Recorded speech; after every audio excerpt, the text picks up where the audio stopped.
Now that we've looked at focus, we turn to the second guiding principle for the development of the Common Core State Standards, coherence. Coherence refers to the progression of mathematical concepts that build in such a way as to allow students to make connections between mathematical ideas, both within a grade and across grades. In our discussions of focus, we stressed the need for students to master core concepts in order to build a knowledge base. Coherence within the standards requires an appreciation and attention to the flow of mathematical domains across grades.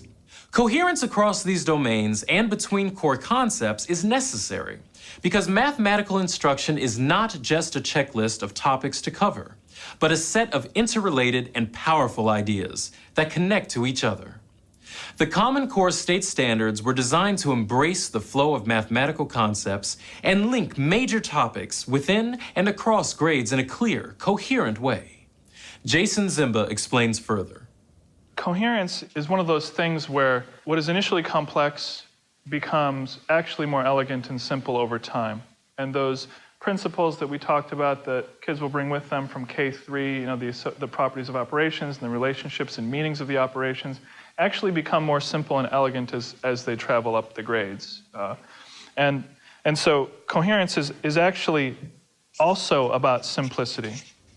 Coherence within the Common Core State Standards means that students should no longer see math as a never-ending expansion of ideas, but as an extension and staircase of core concepts. That's the simplicity Jason refers to. In addition to serving as the guiding principle for the development of the standards, coherence also calls for teachers to make an instructional shift. Teachers must carefully connect the learning within and across grades so that students can build new understanding on foundations built in previous years. Students must be able to do the math in their current grade, but they must also be prepared with the foundation to do the math of future grades. The Common Core State Standards for mathematics purposefully lay out concepts in a coherent sequence across grades. Being able to do the math of future grades demands that students build a deep conceptual understanding of core concepts and build on them from the very beginning. We have examined place value in our discussion of focus. Now let's take another look at place value system as it relates to coherence. The place value system is one of the earliest examples of student learning across grades as they develop a gradual understanding of the system's fundamental components. Starting in kindergarten, students begin learning the place value system and start to get a feel for the size of units. They compose and decompose numbers, counting to 100 by ones and tens, and understanding that numbers 11 to 19 contain a base 10 and some leftover ones. As they advance into grade 1, students must begin to break down and build back up base 10 units in a variety of ways, called flexible bundling and unbundling. Bundling and unbundling are central ideas in developing computation algorithms, or procedures. Students in grade 1 also learn that 10 can be thought of as a bundle of 10 ones, called a 10. They begin to understand that the two digits of a two-digit number represent amounts of tens and ones. They also learn to add and subtract numbers through 100. In grade 2, students are taught that 100 can be thought of as a bundle of 10 tens, called a hundred.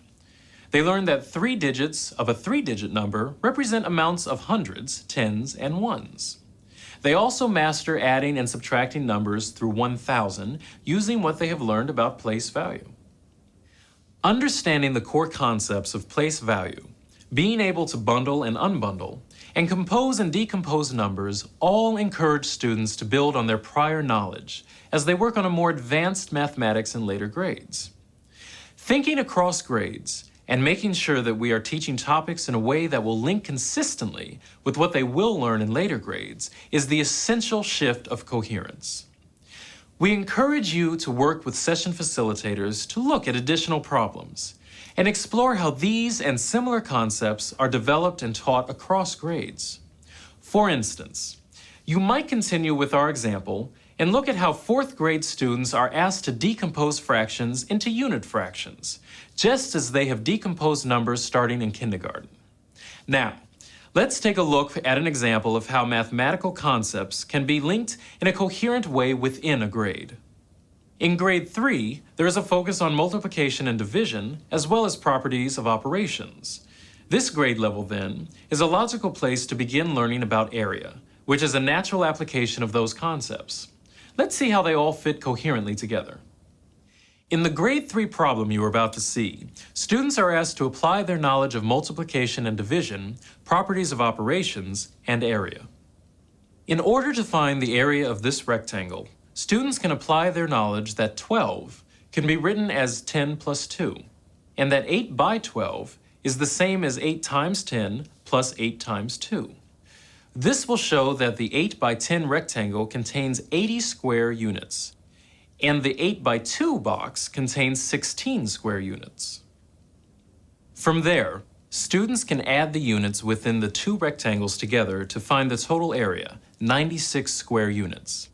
They can see that whether they multiply 8 times 12 or unbundle 12 into the sum of 10 plus 2, the area of the rectangle is the same. This problem connects property of operations with area in the same problem, which actually provides students with a precursor to the distributive property, which they will learn in later lessons where 8 is multiplied by the sum of 10 plus 2. Linking concepts coherently within a grade is essential, as failing to properly explore these relationships means that students won't have the conceptual understanding necessary to apply this knowledge in new situations later on. Listen as Jason Zimba explains how the Common Core deals with algebra in a coherent way that separates algebra and functions and relies on students having mastered earlier concepts. And in a similar way, it's been traditional to think of algebra as a large complex of things, which includes functions, modeling, expressions, equations, basically anything where symbols appear. And in the Common Core standards, again, there are these tighter distinctions being made. And so algebra and functions in the Common Core are actually different notions. Algebra is more tightly about generalized arithmetic, doing with variables and variable expressions what you have been doing with whole numbers, fractions, and concrete rational numbers. Using the same rules of the game, the properties of operations. Same rules of the game that have become familiar to you after years of work with all these different numerical objects are the same rules of the game you're going to use to work with variables and expressions containing variables and expressions containing complicated expressions. At this point, we invite you to work with session facilitators. You can use this time to discuss the meaning of coherence as you review and discuss the standards. Look at additional sample problems and discuss implications for classroom instruction. When we return, we will discuss the meaning of rigor as it relates to the standards, and how this third shift is reflected in the Common Core state standards for mathematics.